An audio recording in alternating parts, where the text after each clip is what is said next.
9 people cure हो चुके हैं और उस तरीके से अगर देखें तो 13.06% पीपल वो रिकवर हुए हैं। कल तक की अगर कंफर्म संख्या देखें तो 13,387 कंफर्म केसेज आए हैं।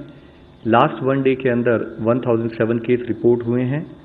लास्ट 24 आवर्स में 23 नई डेथ्स भी रिपोर्ट हुई हैं। हम अब तक की अगर स्थिति को देखें तो पाते हैं कि लॉकडाउन से पहले अगर हमारे देश का डबलिंग रेट ऑफ केसेस लगभग 3 दिन था, तो पिछले 7 दिनों को अगर डेटा देखते हैं तो हमारा डबलिंग रेट अब 6.2 डेज है। और मैं आप लोग की दृष्टि में लाना चाहूँगा कि 19 स्टेट्स ऐसे हैं, 19 स्टेट्स और यूनियन टेरिटरीज ऐसे हैं जहाँ पर कि डबलिंग रेट देश के एवरेज से भी कम है। और वे स्टेट्स हैं केरला, उत्तराखंड, हरियाणा, लद्दाख, हिमाचल, चंडीगढ़, पौंडीचेरी, बिहार, उड़ीसा, तेलंगाना, तमिलनाडु, आंध्र प्रदेश, दिल्ली, यूपी, कर्नाटका, जम्मू एंड कश्मीर, पंजाब, असम और त्रिपुरा।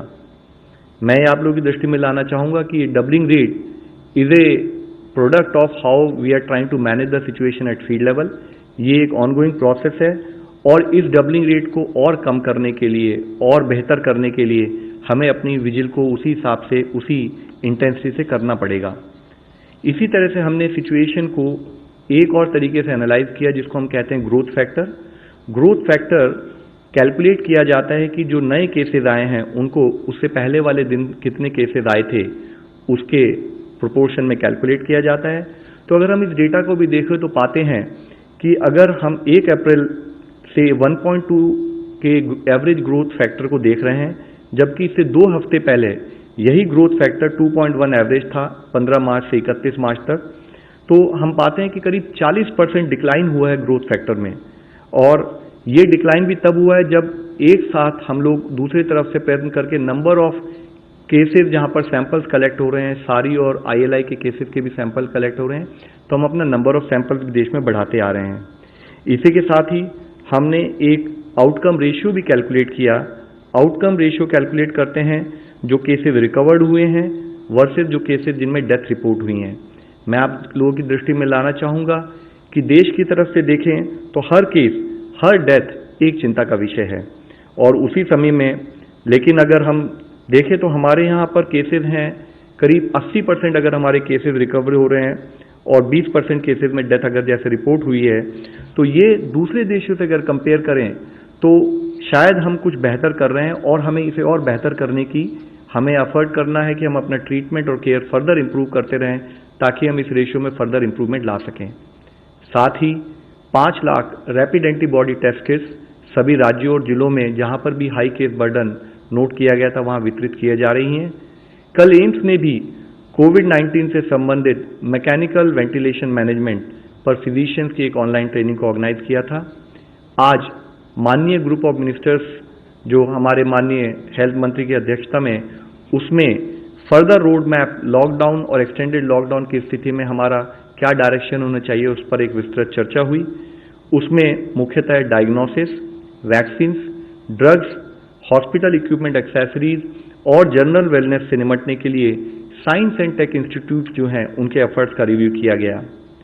हमारे को यह लड़ाई हर फ्रंटियर पर लड़नी है और फील्ड पर लड़ाई लड़ते हुए एक हमारा फ्रंटियर है साइंस एंड टेक, जिसके द्वारा हमें इस लड़ाई को आखिर में जीतना पड़ेगा। उसी के तहत council for scientific and industrial research, department of biotechnology, department of science and technology और डिपार्टमेंट ऑफ एटॉमिक एनर्जी, वहां पर कंटिन्यूड इस विषय में एफर्ट चल रहे हैं, जिसके तहत ही इन चारों ऑर्गेनाइजेशंस ने टेस्टिंग कैपेसिटी को बढ़ाने के लिए भी अपनी 30 लैब्स का योगदान दिया है। हमारे एफर्ट्स प्राइमरीली फोकस्ड हैं न्यू रैपिड और एक्यूरेट डायग्नोस्टिक किट्स बनाने में, जो कि अपना रिजल्ट 30 मिनट में दे सकें।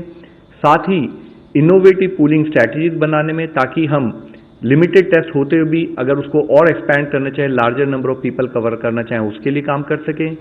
इसके साथ ही इंडिजिनस सिंथेसिस जो क्रिटिकल कॉम्पोनेंट्स हैं हमारे को डोमेस्टिकेट प्रोडक्शन के लिए, उसको हम कैसे बढ़ाएं उस पर एफर्ट्स हो रहे हैं। साथ ही वायरल सीक्वेंसिंग, जिसके द्वारा हम एपिडेमियोलॉजी और पोटेंशियली इंपॉर्टेंट म्यूटेशंस को आइडेंटिफाई कर सकें, उस पर काम चल रहा है। इसके साथ ही वैक्सीन डेवलपमेंट की दिशा में inactivated virus, antibodies to major antigens, monoclonals और आरएनए बेस्ड वैक्सीन पर भी काम किया जा रहा है। भारत ग्लोबल पार्टनर्स के साथ काम कर रहा है ताकि हम ये सुनिश्चित कर सकें कि हमारी इफेक्टिव वैक्सीन डेवलप की जाए और हम जल्द से जल्द उसको पब्लिक को मुहैया करा सकें। यह एक टाइम कंज्यूमिंग एफर्ट्स है, लेकिन हमारे सारे एक्शंस इस पर फोकस हैं कि कैसे हम इस प्रोसेस को स्पीड अप करें। इसी के तहत रिकॉम्बिनेंट बीसीजी और माइकोबैक्टीरियम इंडिका स्ट्रेन जैसे इम्यून बूस्टिंग वैक्सीन पर भी काम हो रहा है। कॉन्वलेसेंट प्लाज्मा थेरेपी पर भी कुछ साइट्स पर काम चल रहा है। डीबीटी ने इसके साथ ही लार्ज स्केल एफर्ट्स लिए हैं कि कैसे human monoclonal antibodies for covid